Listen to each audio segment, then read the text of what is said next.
welcome back. Today we are pre-sprouting ranunculus. So if you are new here, I love flower farming on a very small scale, but I've been doing it for a few years now and I love it. Just providing a few bouquets, about a dozen or so bouquets a week to my community has been really exciting for me, and it's really expanded my knowledge of growing flowers. So one of the things I've done and learned about is ranunculus. These are the very basic kind. I picked these up at Costco, 2 bags of 100. These are the very basic ones, but you can get some really extraordinarily beautiful and fancy ones if you kind of get into the world of ranunculus. But I find that these are just stunning, even as basic as they are. So I've grown some of the more specialty varieties, but I feel like these ones are still so stunning and the price is just so good. $20 for 100 corms, just so inexpensive. And I would say per plant, so there's 100 corms in here, you're gonna get 100 plants. Each plant will give you 5 to 8 blooms per growing season. These are a cool loving flower. I typically get blooms off of them late May to maybe end of June, depending on my temperatures and how hot it gets. But yeah, that's 3 or 4 weeks of steady blooms, and it's a really nice gap filler. So once your tulips and daffodils and early spring flowers are done blooming, these sort of fill in the gap before your hot summer annuals are blooming. So today I'm going to take you through my experience of pre-sprouting ranunculus. This is not a necessary step. You can totally just take the corms and stick them out in the soil once your temperature has warmed up a little bit. The benefit of pre-sprouting is you're getting blooms much earlier. So I'm talking weeks earlier, 2 or 3 weeks earlier, you will be getting some blooms. So instead of waiting for these corms to naturally wake up in the soil, you are pre-sprouting them indoors and then planting them out as soon as your frost is over. So ranunculus do not want any temperatures below -4 or 25 degrees Fahrenheit. After that, they will freeze or rot, or both actually. So they will not tolerate those temperatures. And then I would say after 25 degrees or 30 degrees Celsius, it is too hot and they will go dormant. They will not be blooming in the hot summer months. I left them in my beds last fall in hopes that they would give me a fall crop. They did not, but I'm thinking that I might have some rodent pressure. I did have some holes in the ground, so I'm not sure if it was a ground squirrel or a mole or a vole. Something like that might have eaten them. So just be cautious that they are edible to rodents. So make sure to plan accordingly of where you are planting them for that reason. Okay, so to start off, I soaked my corms in water for about 4 hours. It's advisable to change out your water every hour just to make sure that they're not rotting or any bacteria sort of around them, just to give it just to give them a fresh dose of water every hour, so for 4 hours. And the size changes quite a lot. I will show you what they looked like before, and here's what they look like now. Very plump, very plump. Very healthy. And like I said, I buy these from Costco.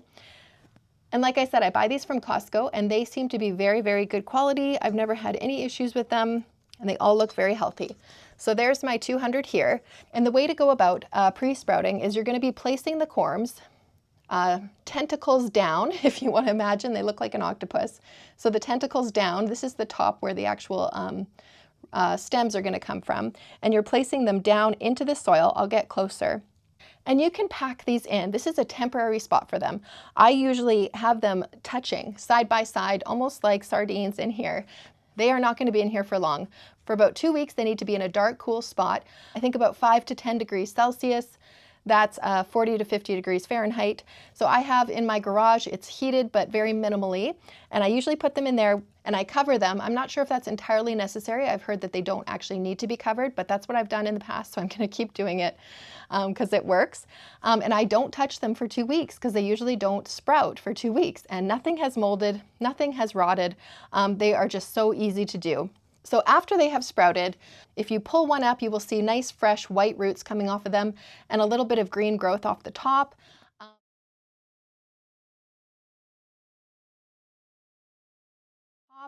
And once your outside temperatures are, like I said, above -4 or 25 degrees Fahrenheit, it is safe to place them outdoors. Just keep an eye on your forecast, because if you do get temperatures that dip below, they will rot, so they might need protection, or just wait to plant them out.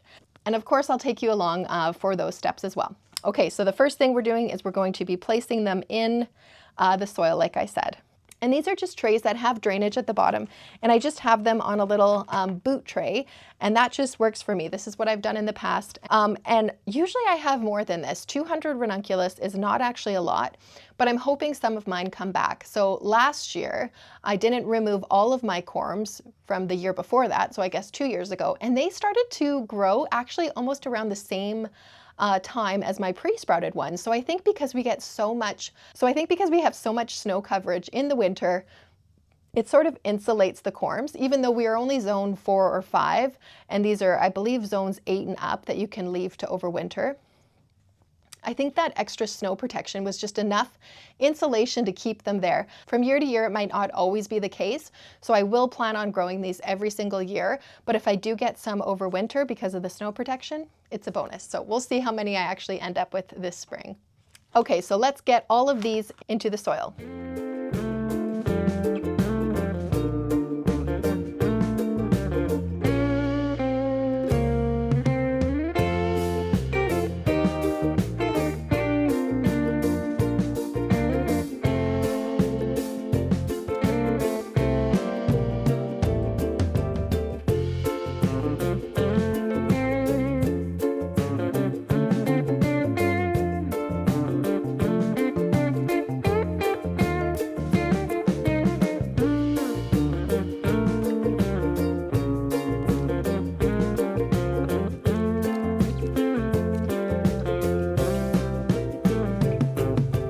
Okay, and then the next step would be covering them with some soil. It's not super important how much soil, but just enough to sort of cover them.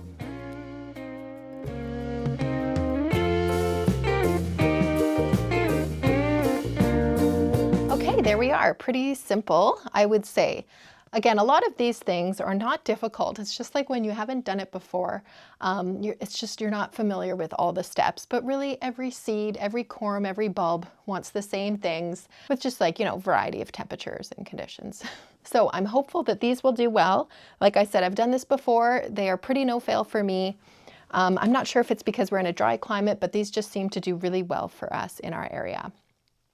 All right, so like I said, I'll place these in my garage covered, making sure they don't get above 5 and 10 degrees Celsius. That's again 40 to 50 Fahrenheit. They do need the cold they do prefer the cold to get started. And then once April rolls around, about the first week of April, when I'm sure that we're clear of the harder frosts, these will go outside. And then weeks after that, I will have some beautiful blooms to cut off of. So last year, I really enjoyed pairing these with columbine and lupin. I can't really remember what else was blooming at that time, but I'll insert some pictures and videos for inspiration of what to plant with these little cuties. Okay, let's put these in the garage. Okay, we are in the garage. Excuse the heater. It's on right now. So I just have them tucked over here, and I just have some cardboard blocking them from the sun. And our cat sometimes comes in here, so I just have this on top just to make sure he doesn't do some digging in here. So I'll be checking on these in about 2 weeks to make sure that they're sprouting. Once they've sprouted, I have a window just in front of me here, which I will put them under, and again, not warm temperatures. They prefer cold temperatures right now. They are a cool, loving flower. Well, thank you so much for joining me.